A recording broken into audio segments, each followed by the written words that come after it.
ये video last तक जरूर देखना। राधे राधे गुरुजी। जी गुरुजी, मैं झारखंड से श्रीधाम वृंदावन आई हूँ आपसे मिलने के लिए, भगवान से मिलने के लिए। मेरे साथ मेरी बहन भी है।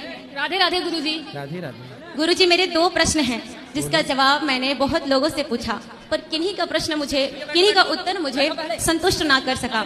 आज मैं आपसे वो 2 प्रश्न पूछना चाहती हूँ, अगर आपकी आज्ञा हो तो। बिल्कुल पूछिए। गुरुजी, जैसा कि आप हमें समझाते हैं, बहुत लोग हमें समझाते हैं कि आज हम जो कुछ भी करते हैं वो अपने कर्मों का फल है। जो हम पुराने जन्म में, पिछले जन्म में जो कुछ भी किए हैं उसका आज हमें फल मिल रहा है।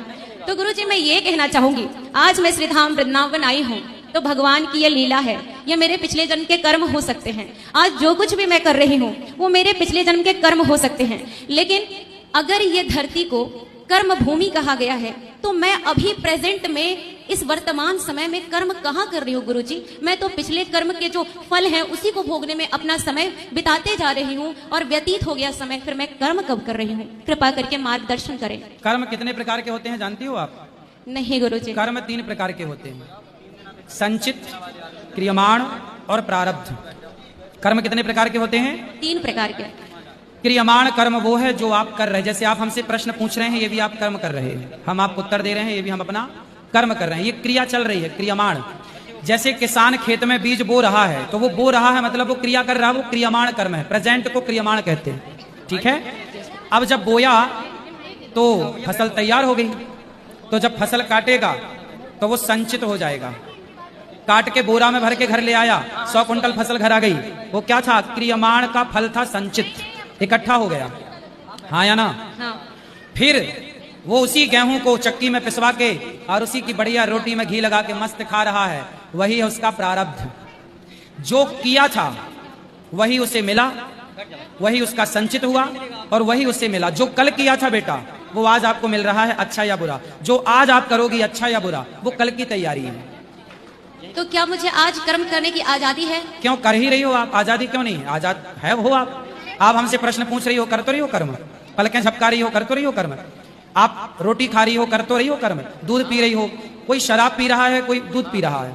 कोई बकरे को काट रहा है तो कोई बकरे के मलहम पट्टी लगा रहा है। कर्म दोनों है। आप बकरे को काट रहे हैं वो भी कर्म हो रहा है, और आप बकरे को मलहम पट्टी लगा रहे हैं वो भी कर्म हो रहा है। कर्म जब आप करेंगे तो उसका फल भगवान देंगे।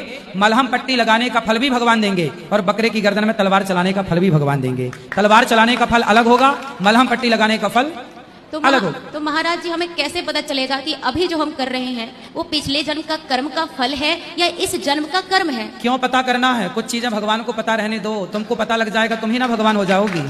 कुछ चाबियां ईश्वर के हाथ में है बेटा। हम ईश्वर की कठपुतली हैं। सब ईश्वर अपनी चाबी हमें नहीं दे सकते, है ना। इसलिए ईश्वर के हाथ में, भगवान के हाथ में है क्या? तुम्हारे हाथ में क्या है? तुम्हारे हाथ में है तू कर्म कर, कर्मण्येवाधिकारस्ते, तू कर्म कर, फल भगवान के हाथ में। तू कर्म कर, भगवान देंगे। तो आप कर्म को बेहतर करिए, मस्ती से करिए और फल की चिंता ना पालिए, ईश्वर है आपके साथ। धन्यवाद गुरुजी। और मेरा दूसरा संतुष्ट हुई इस प्रश्न के उत्तर से?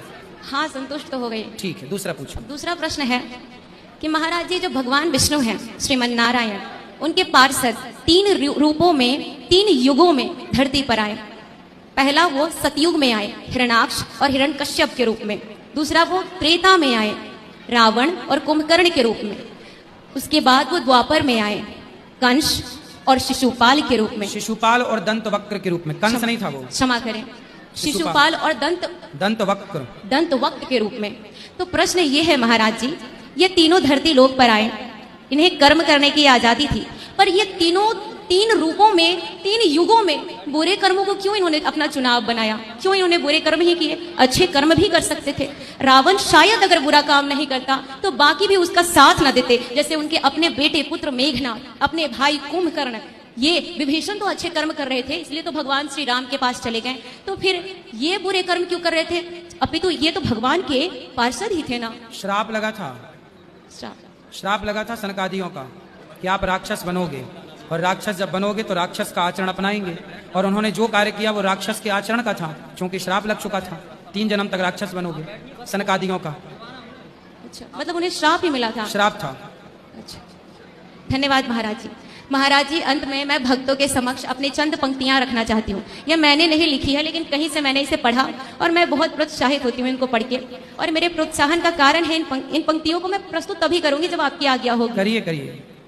तो भगवान श्री कृष्ण कुरुक्षेत्र में कहते हैं अर्जुन को, जब अर्जुन पूछते हैं कि आप अपना जल्दी नाम बताइए, काम क्रोध की बात कही तो मुझको उत्तम काम बताओ, और खुद को ईश्वर कहते हो तो जल्दी अपना नाम बताओ। ऐसा प्रश्न अर्जुन का था। तो भगवान श्री कृष्ण जो जगत पिता हैं, उनका जवाब है कि मैं भक्तों के बीच प्रस्तुत करना चाहती हूँ कि कान खोल कर सुनो पार्थ, मैं ही त्रेता का राम हूँ। कृष्ण मुझे सब कहते हैं, मैं द्वापर का घनश्याम हूँ। रूप कभी नारी का रखकर मैं ही केश बदलता हूँ। धर्म बचाने के खातिर मैं अनगिन वेश बदलता हूँ। विष्णु जी का दशम रूप मैं ही परशुराम मत वाला हूँ। नाग कालिया के फन पर मैं मर्दन करने वाला हूँ। बांकासुर और महिषासुर को मैंने जिंदा गाड़ दिया। धर्म बचाने के खातिर नरसिंह बन हिरण कश्यप फाड़ दिया। रथ कहीं नहीं चलता है, बस मैं ही आगे बढ़ता हूँ। धनुष हाथ में तेरे हैं अर्जुन, धनुष हाथ में तेरे हैं, पर रणभूमि में मैं लड़ता हूँ, रणभूमि में मैं लड़ता हूँ। सुंदर। धन्यवाद गुरु जी। बढ़िया।